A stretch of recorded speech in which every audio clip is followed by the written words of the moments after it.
But see, there's a delay, which is Yeah.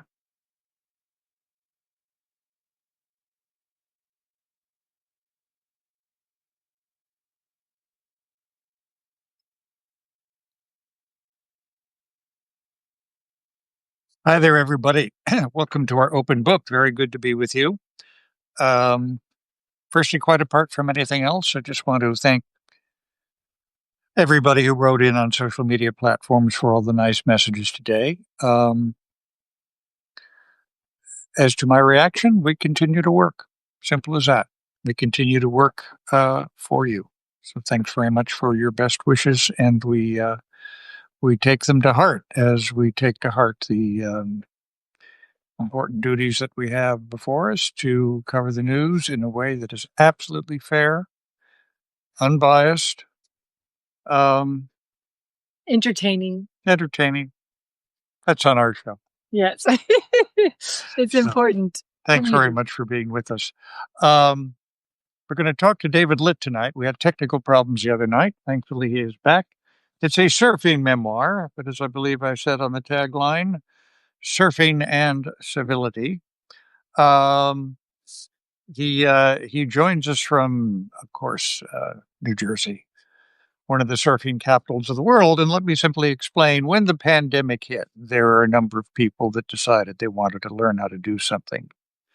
Um, Baking, cooking, stamp collecting. I'm not sure what else. David decided to learn how to surf. Thanks for joining us, David. And why surfing? There were two reasons for surfing. Three of you count proximity. My wife and I moved to Asbury Park, New Jersey, which is where I am right now. There's a During famous singer from there, right? There is, as some sort of he's the boss of something or other. Yeah. Um, yeah. And one of the things I will say that I love these days, you walk down Main Street in Asbury Park, and there's all these "Back the Boss," yard signs. So we take our Bruce Springsteen very seriously. Yeah. And we moved here. We're about half a mile from the beach, so that made it easier. The other thing, during the pandemic, I really fell into, for the first time in my life, an episode of depression. Mhm. And I had never imagined I would do anything like surfing before. And so in a way, it was the right time for me to do something that didn't seem like something I would do, because I was really looking to get out of myself. And that's related to the fact that the only other person I knew who was a surfer is my brother-in-law, Matt, who is about as different from me as anyone I knew. Matt is covered in tattoos. I made the edgy decision to wear a T-shirt to our Substack Live, Scott, and that I think that was me trying to summon that spirit of punk rock. But that's about as far as I go. And, Matt is an electrician. I'm a writer. All of these fault lines that are dividing our country in so many ways, we ended up on opposite sides of them, right? He listens to death metal. I listen to show tunes. And one of the other things that we did not have in common for a very long time is that he surfed and was very good at it, and I did not surf. And so I thought, okay, well, surfing is clearly for crazy people. And then suddenly I decided to try it. And like it. Yeah, I didn't like it at first, I will say. I used to come home from my early surfing lessons, and my wife, Jackie, would say, "So, did you have fun?" She'd be very excited about that prospect, and I'd say, "Fun? Are you kidding me?" Like, Well, surfing it's only drowning, as I yeah, believe exactly. said. Well, Yeah. yes. That's the title of the book comes from the first thing Matt ever said to me about surfing when I went with him for the first time. That was his way of reassuring me that everything would be fine. He said, it's only drowning," and then ran into the ocean. I was like, okay, well, if I survive this and write a book about it, I know what the title will be. And so, for me, surfing was in many ways the hardest thing I've ever tried to do, learning to surf as an adult. Particularly, the best time to learn to surf, I found out well after the knowledge might have actually helped me, is between 7 and 8 years old. Um, you know, 15 is an old person in surfing terms. 35, which is when I started, that's positively geriatric. Can I So ask you to hold up for a moment? please. Would we have let any of our daughters try and learn how to surf at the age of 7? Yes, I'm from California. All right. Okay. Go Okay, ahead. so yeah, that's and that I think that's the other thing I learned is that in New Jersey, we have a surfing subculture here, whereas in California it's much more ingrained in the culture. And the other big difference is that in New Jersey, as Matt would tell me, the best waves are in winter. And I would say, okay, but that sounds like what you're saying is you shouldn't surf them because they're did you hear the winter part of that? And he would be like, no, I go out. And now since I started, every winter I now put on all the wetsuit and the gloves and the boots, and I've been paddling out. So I still think surfing is for crazy people, but this is a book in some ways about how I became part crazy person. Hmm. Um, I want to address this issue very carefully. In surfing, size counts, doesn't it? Size does count. Size matters, and I think there's many other things that matter. But the funny thing about surfing and size is that size matters, but it's the opposite of the typical macho activity contest, in which surfing is a competition often to see who's his smallest. A big floaty board. I started on a big thick foam board, and that is a sign that you're having trouble catching waves because you need a lot of extra flotation to get those waves. Now, a really good surfer like Matt will surf on something that's maybe 5'10" and very very narrow and tiny, and I'm now somewhere in between. So surfing, yes, absolutely, it's a size contest. It's just not the one you might expect given the macho culture that predominates the sport still.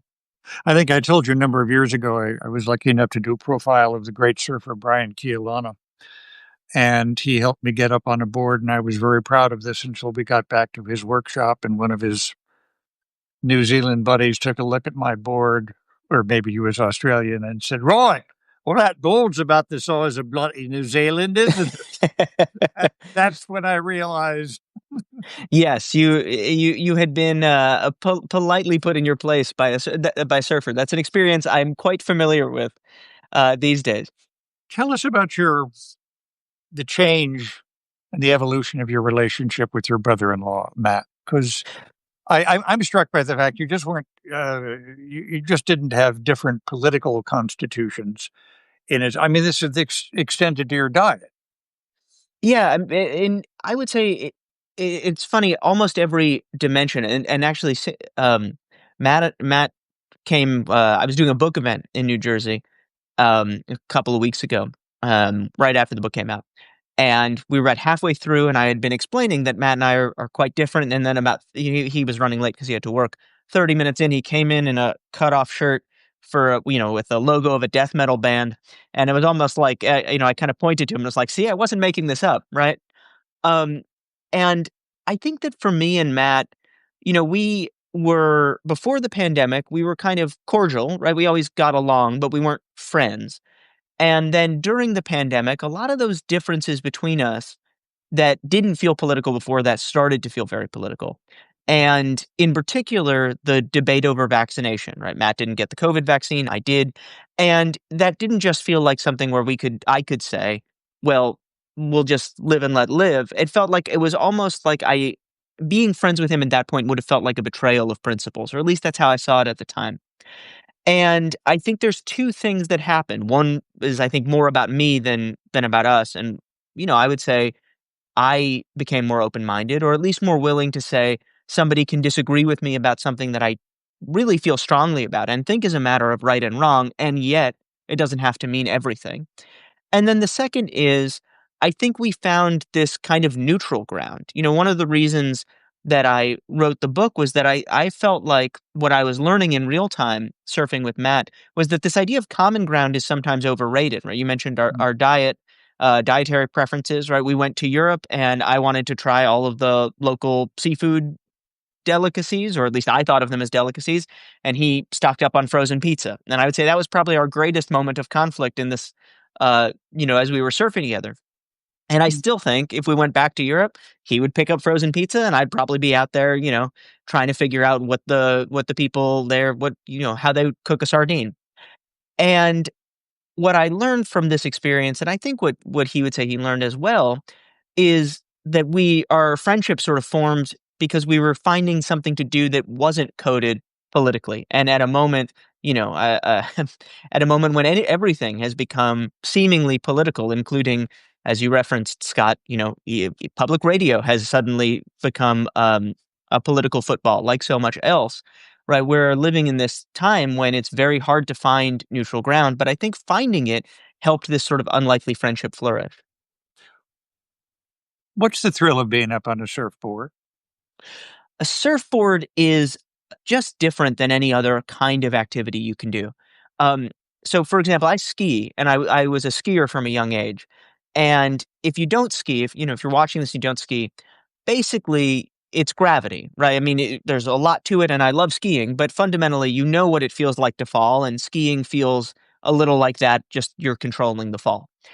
Surfing is wave energy, and we don't encounter wave energy in any other part of our lives. Mm, We're not in tune with it, and what that means is that when you're riding a wave, first of all, it feels different than anything you've experienced. And something I love about surfing is each time you get better, you're not just riding a bigger wave or a steeper wave. You're unlocking an experience that you've never had before, and that you would not be able to have if you hadn't improved that little bit on a surfboard. So that's something I think is very special about the sport. But the other thing about it is because it exists in this kind of parallel universe where wave energy is something you're harnessing, it almost means that surfers, no matter what else is going on in their lives, have this shared goal that no one else fully understands.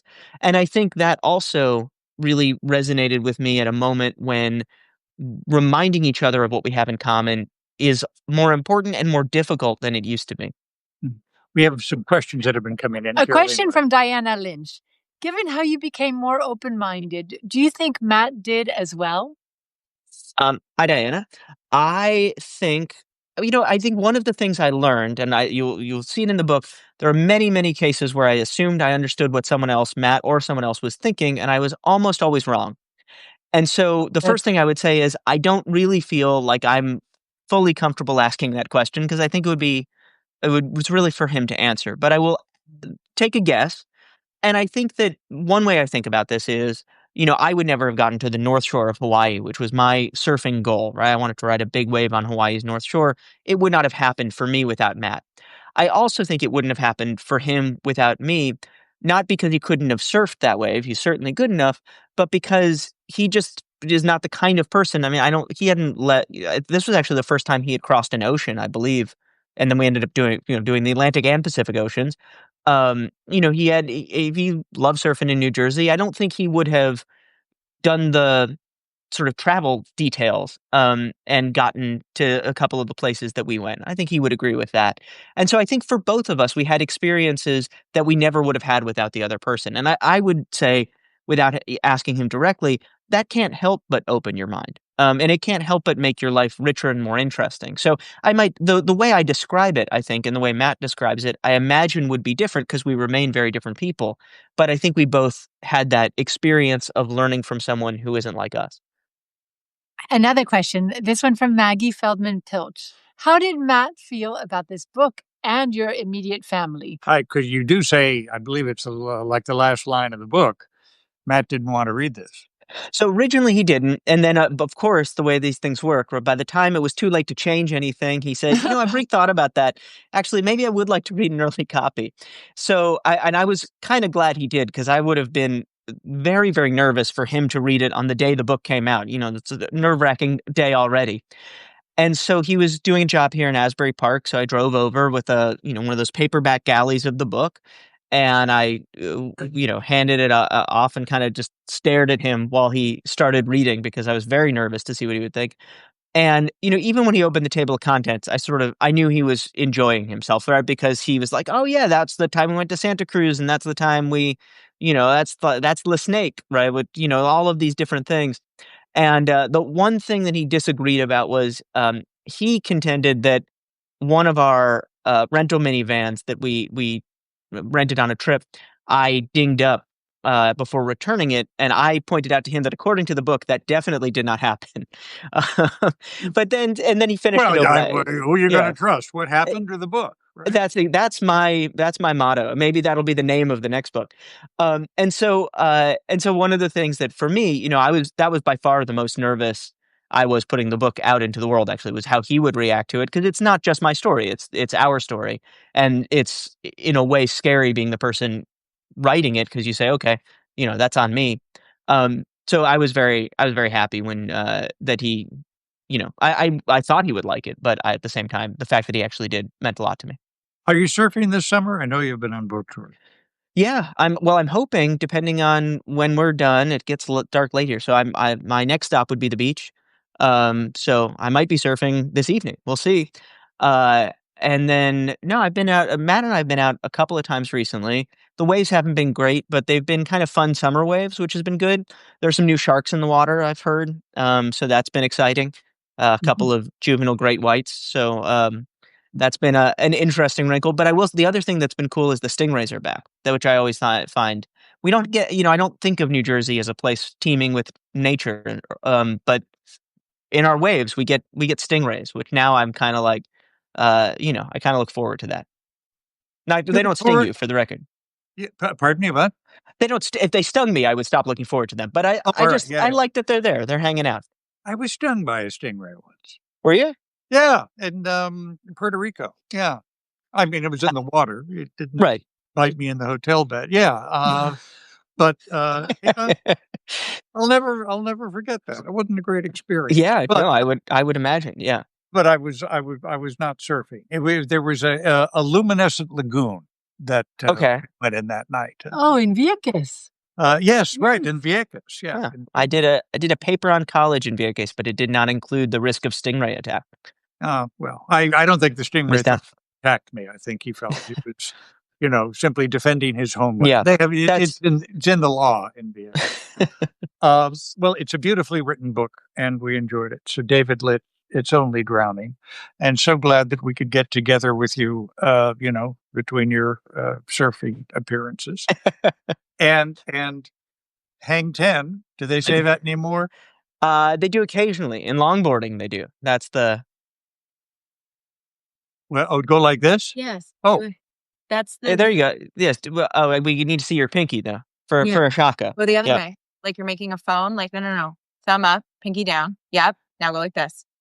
Yeah, there you go. There you go. Are you having me do something No. terribly profane? Yes, you've now made an obscene gesture without realizing it. To stingrays. This means Yeah. hang 10? No, this is just kind of it's a Hawaiian thing more. That's why I always but it basically just means like it's like a thumbs up, but a little bit more relaxed than a thumbs up. Oh, I'm going to start using this. Yeah. And may I ask if our technical director from New Jersey knew this? Well, one night at the Stone Pony is many nights at the Stone Pony.